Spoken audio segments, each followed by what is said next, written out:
সব ওয়াজ আপনাদের মুখস্থ, শুধু আমলের অভাব। কিসের অভাব? আমরা স্কুল মাঠে বসেছি, তার পাশে একটা বাজার। বাজার কিন্তু কোনোদিন রাতের 12টায় জমে না। একটু কথা বললেন, বাজার 12টায় ভেঙ্গে যায় 9টার পরে। তো ওয়াজেরও একটা যৌবন আছে, চাঁদ সূর্যের একটা যৌবন আছে। এই 12:15 বাজে, এখন আর ডাকলেও মা চাচি খালা বললেও ওরা ঘর থেকে বের হবে না। মাহফিল জমানের একটা সময় আছে, ওই সময় যদি ডাইকা বাজারটা গরম করা যায়, এরপরে 9টার বাজার 10:30 পর্যন্ত চলে।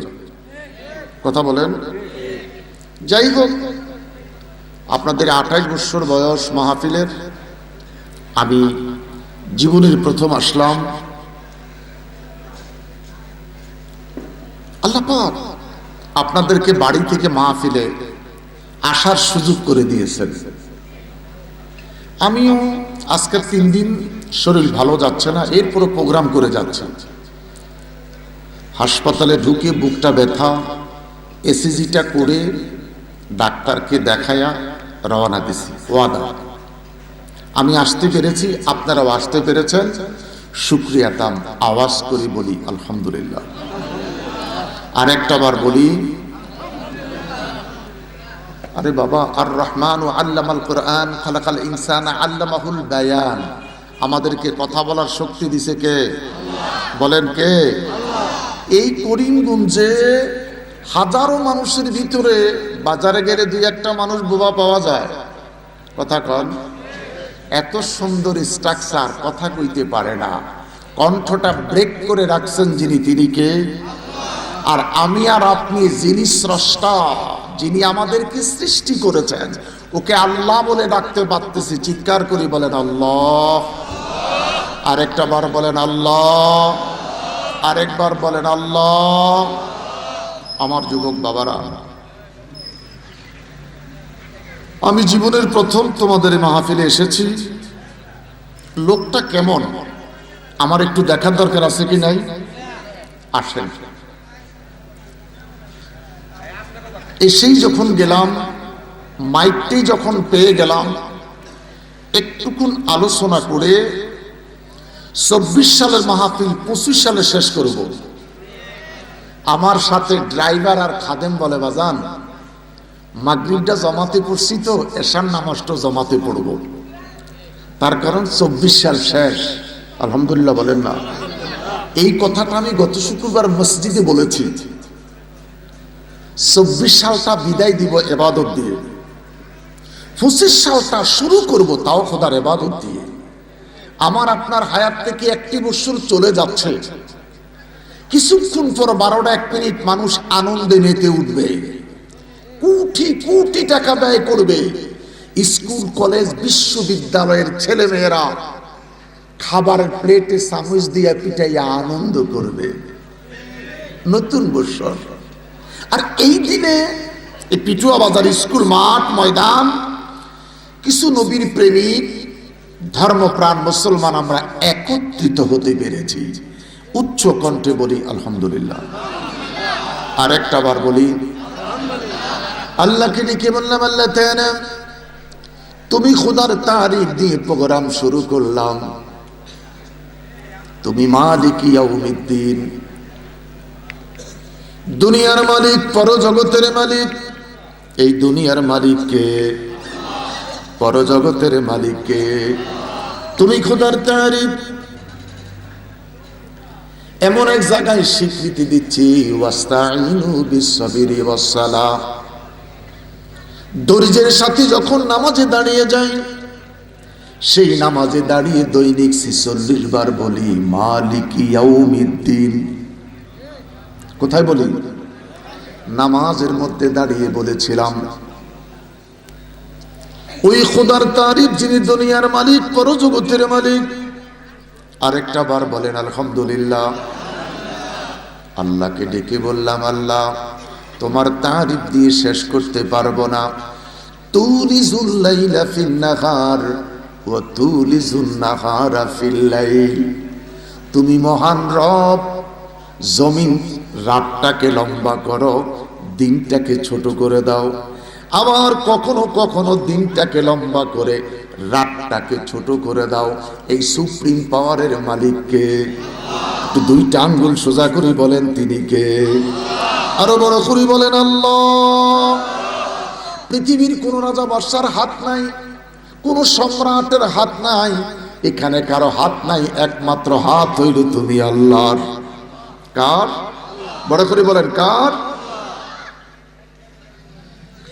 ইজা জুলজিলাতিল আরদু জিলজালাহা ওয়া আখরাজাতিল আরদু আথকালাহা।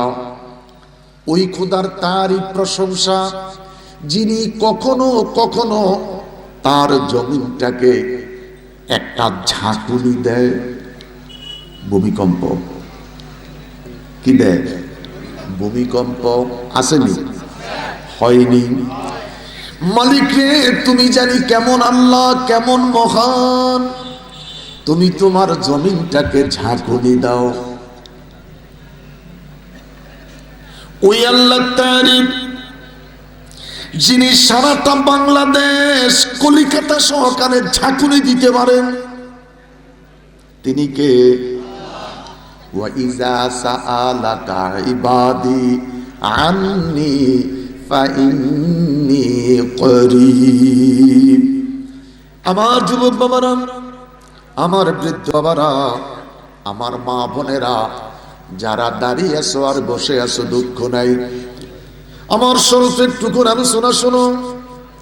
আল্লাহ পাক ডেকে বলে, যেখানে দাঁড়িয়ে আছো, যেখানে তোমরা বসা আছো, আমি রব তোদের নিকটে আছি। কত নিকটে? লা ইলাহা ও লা ইলাহা। এই যে আমাকে আল্লাহ বলে ডাকলা, আমি শুনতে পেরেছি। ফাইন্নি করিব, আমি তোদের কত নিকটে। আল্লাহ আল্লাহ আল্লাহ আল্লাহ। আল্লাহ কয় ফাইন্নি করিব। এই যে ফিসফিস করে আমাকে ডেকেছিলি, এই ডাকটাও আমি আল্লাহ শুনেছি। আর আস্তে কোন তরিকতপন্থী মানুষ মাগরিবের নামাজ পড়ে, আওয়াবিন পড়ে মুরাকাবায় বসে যায়।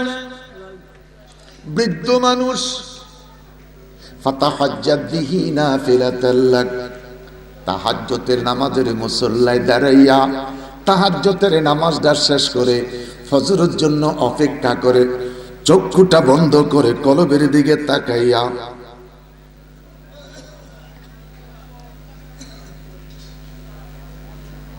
মুখে কোনো শব্দ নাই, অন্তরে চলছে আল্লাহ আল্লাহ। আমার আল্লাহ ডেকে বলে ফাইন্নি করিব, আমি তোর এত নিকটের বান্দা, তুই যে মনে মনে আমাকে ডেকেছিলি, আমি আল্লাহ তোর ওই ডাকটাও শুনতে পেরেছি। আরো আসতে বলেন সুবহানাল্লাহ। বাজান, আল্লাহ নিকটে আছেন, আল্লাহ দেখেন, আল্লাহ শুনেন। এরপরেও প্রত্যেকটা মানুষ আমরা দাঁড়িয়ে বসে আছি। কিরামান কাতিবিনা ইয়ালামুনা মা তাফআলুন। আমাদের সিনার মধ্যে দুইটা ফেরেশতা আছে কি নাই? একটু কথা না বললে ওয়াজ হয় না, কথা বলেন আসেনি? বাজান, মালিক দেখেন, মালিক শুনেন, রব আমাদের নিকটে আছেন। এরপরেও আল্লাহ পাক দুইটা ফেরেশতা সিনায় রেখে দিয়েছে রেকর্ডিং করার জন্য। বক্তায় কি বলে রেকর্ডিং হয়, শ্রোতায় কি শুনে, উভয়জনের রেকর্ডিংটা একসাথে হচ্ছে। অনুখরিজু লাহু ইয়াউমাল কিয়ামা, এই রেকর্ডিংটা ছেড়ে দিবে রে সেই দিন, যেদিন হবে কিয়ামতের দিন। বিশ্বাস বিশ্বাস কম কম, কার কার বিশ্বাস? আমার বাবারা, বিজ্ঞানের যুগ, প্লাস্টিকের যুগ, মেলামাইনের যুগ, ডনমাইন্টের যুগ, ইমেলের যুগ, ইন্টারনেটের যুগ, ফেসবুকের যুগ। আপনাদের কাছে জানতে চাই, কালো রঙের ফিতা থেকে যদি কথা বের করতে পারে, কালো রঙের ফিতা থেকে যদি একটা মানুষ তার ব্রেন রেখাটাইয়া সেখান থেকে যদি আস্ত একটা মানুষ গান গায়, হাত লাড়ে, সব যদি দেখাইতে পারে, মালিক ইয়াউমিদ্দিন, যিনি দুনিয়ার মালিক, পরজগতের মালিক আমার আল্লাহ, পিটুয়া বাজারের মাহফিল কিয়ামতের দিন দেখাইতে পারবে কি পারবে না? কার কার বিশ্বাস? হাত তোলেন, বড় করে বলেন আল্লাহু আকবার। আরো একটু বুঝার জন্য বলবো রে যুবক, ৮৬ সালে অনেকের জন্ম হয় নাই তোদের।